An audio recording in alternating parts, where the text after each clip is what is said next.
Hello, good evening, everybody. I'm going to s- I'm going to present the puzzles of 17/11/2024 now, and we will approach the puzzles on a step-by-step basis, and we will be solving them one by one. So let's get started. This is the first puzzle, and it's white to move. Actually, note this position. This king on e7 is precariously placed here. Okay, I hope you are able to see that.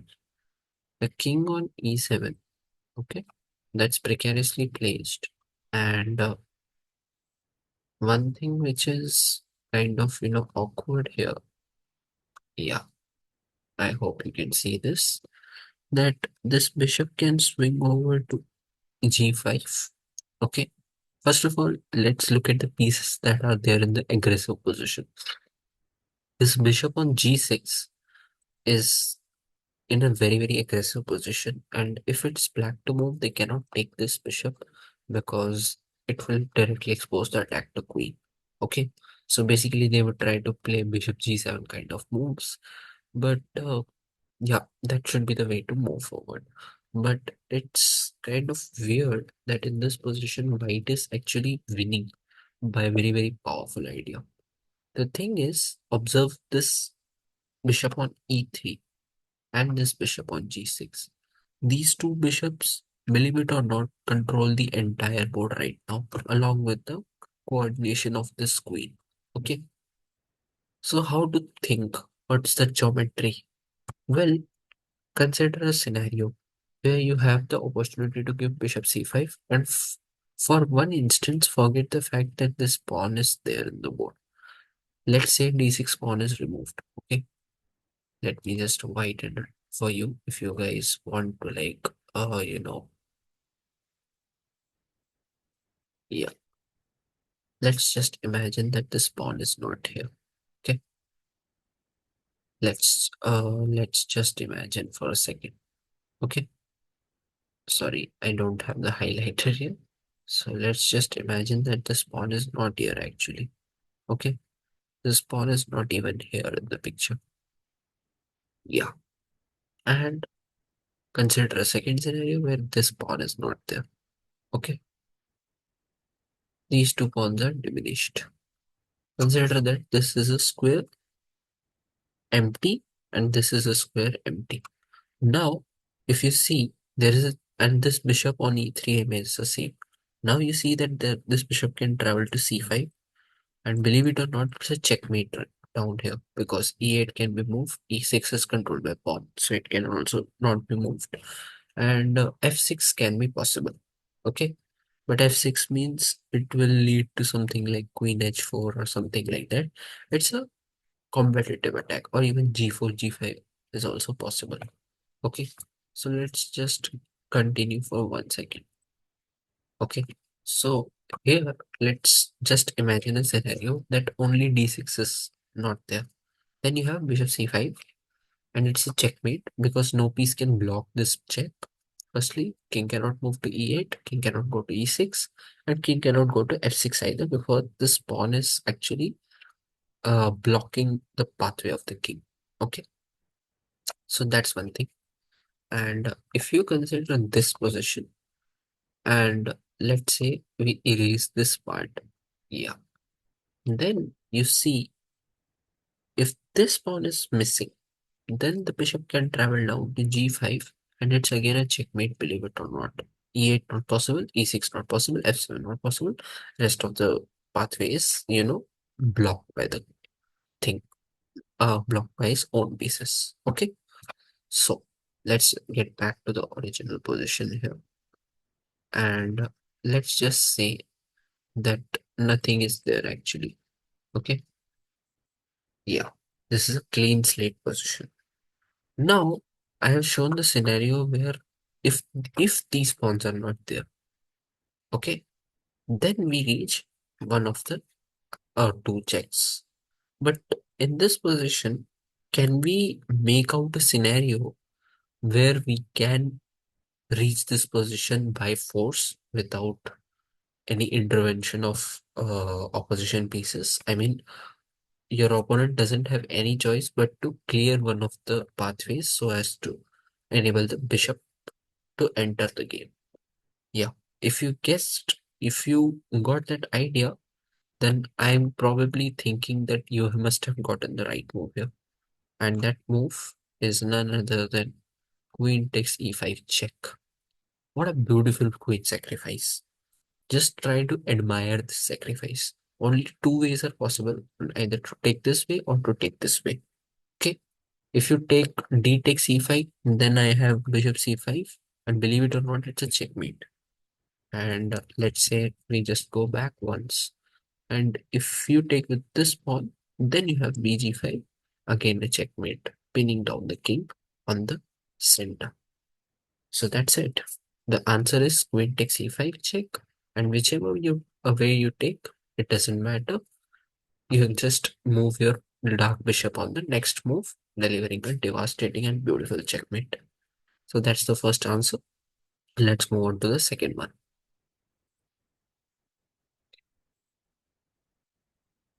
Here we go. The second puzzle looks like this. It's white to play and win. Okay.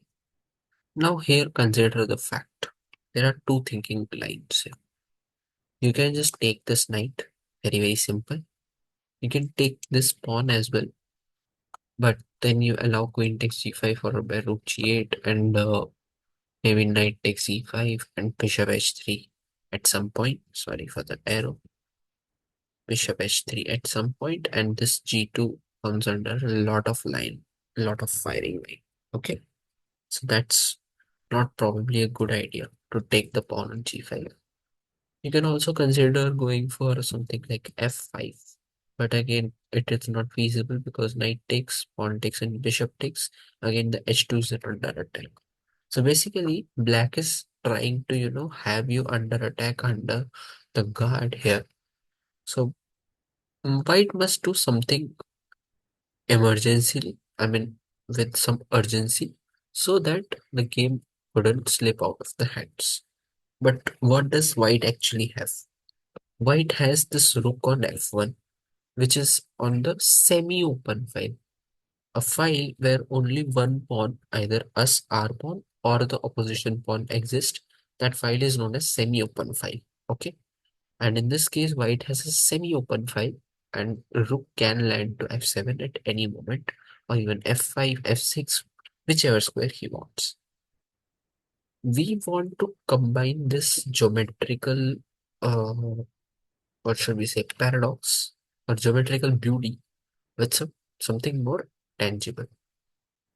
Can you find out that move? It's a little bit tricky, but also observe the fact that this rook and this queen can be forked by knight on f7, except that king shouldn't be on e7, right? So, sorry, it shouldn't be on king e8 because then he will take the knight. So that's one thing. But my question is, can we still play knight f7? Think about it. I want to fork this, and I'm saying if you move the queen, I will take the rook, or even much better, I will just take the bishop as well and escape. And if you move somewhere like g6, then also I will take your rook and then come back and take this bishop as well. So that's one line of thinking. Not necessarily a good one, but yeah, it's one way to think. And basically what we are doing is we are not only forking the rook and the queen, but also trying to fend off this queen from the attack from outside. I mean, this bishop is acting as a catalyst, so it's basically a triple attack, except for the presence of this king. So, but can we still play knight f7? I think yes. The answer is actually knight f7, which is a brilliant knight f7 is actually a brilliant move here. Reason being, if you take with this king, can you see this beautiful f takes g5? King takes f7, and then you have something like f takes g5. A very stunning move. Stunning discovered check actually. only move is to go to queen here, but then you have g takes f6. That's game over. Otherwise, this queen gets hit out in the next move. So that's the idea. F takes g5, but before that, knight f7. So, okay, so knight f7 is the brilliant move. What happens if you basically go somewhere like knight f7 and let's say your opponent goes like queen f6 or something like that? Then you can just wait for a minute. If he goes queen f6, you can just wait and give this g5, attacking this queen using the rook. Okay, that's one way. And you also keep this fork alive on both the parties. Okay, and if he goes queen g6, then you have something like knight takes h8 and then g7 coming back. So on. This will continue. At least in this transaction, you are getting an exchange, and most importantly, you are giving your queen the time and space to launch herself forward. Besides, the ideas of queen h5 also loom in the air at the opportune time. For example, let's just say that you play knight f7 at this point, then let's say he goes queen g7. Then you have this beautiful queen h5 on the board as well. But not now. Basically, you can just take this, and if he takes back, then you can go queen h5, f takes g5. This rook comes in, and it's just game over. Game basically over for black. Okay, so answer is the stunning knight f7. A fantastic move, I should say. Knight f7, a double exclamation it deserves. Okay, so let's move on to the next position. Third one here. It's basically black to move and win. Okay. By the way, these coordinates, A, A coordinate starts here, followed by B. I'm so sorry. A coordinate starts here. B, B, C, D, all the way to H. Okay. That's one thing. Let me just write it here. A, B, C, D, E, F, G, and H, followed by 1, 2, 3, all the way down to 8. Okay. 4, 5, 6, 7, and 8. This is the order. Sorry for the clumsy thing, but just to represent you the order, I have written this way. Okay, so 1 starts from here and 8 ends here, and followed by A starts here, followed by H ending here. Okay, H file ends here. So the correct move here looks like BD4. Why? Because if you take with this queen, then I have this beautiful knight c6 check, forking the king and the queen, and the resulting pawn endgame is winning for white. Sorry, winning for black. And if bishop d king d4, then I have knight b5 on the board. And if no action is taken, I will take on the c3. So that's the correct answer. There was nothing much to think on this or ponder on this. Reason being, there is only one check, knight c6, and in positions where bishop and knight versus queen, and along with this passer comes, more often than not, the combination of knight and bishop wins you the game quite trivially. So there was no thinking in this involved. Correct answer is direct bishop d4. You just have to, visualize the fork of the knight. And fortunately, in this position, knight only has two forks, b5 and c4, before b5 and c6. And you had to just think on both these lines. And fortunately, in this position, it is working on both the lines. So that's the answer. Let's move on to the fourth puzzle. This is a this is actually a bit easier because you just it's white to move and win, and basically it's kind of like also easy to think on this line. Basically, what you have to do is rook e7 is quite intuitive. if the queen takes, then I have something like queen takes g7, which is an intermediate move, and then we are taking on e7, and this king is being hunted down till it gets checkmated. So that's one issue.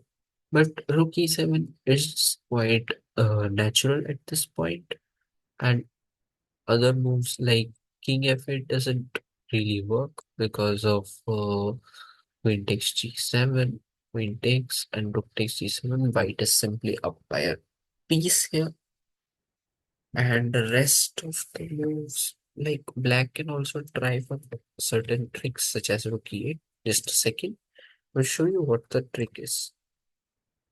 Let's say he goes rook e7, and you go king f8, and queen takes g7, queen takes, and then rook takes.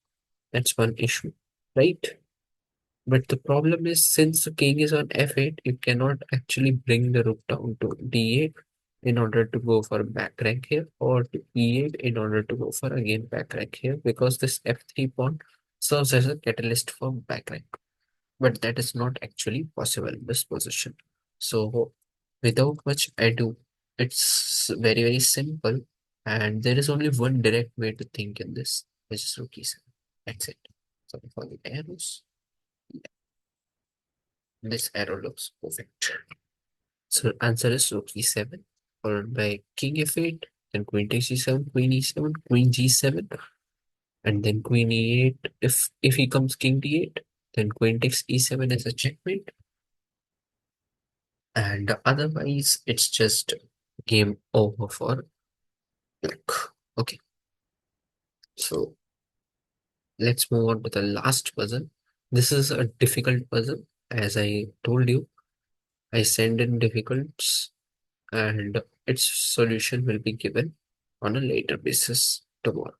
Thank you for watching the video, and please stay tuned for the um, for the solution of this one, as well as solve the puzzles which we send daily on the channel without without delays. Thank you so much for watching.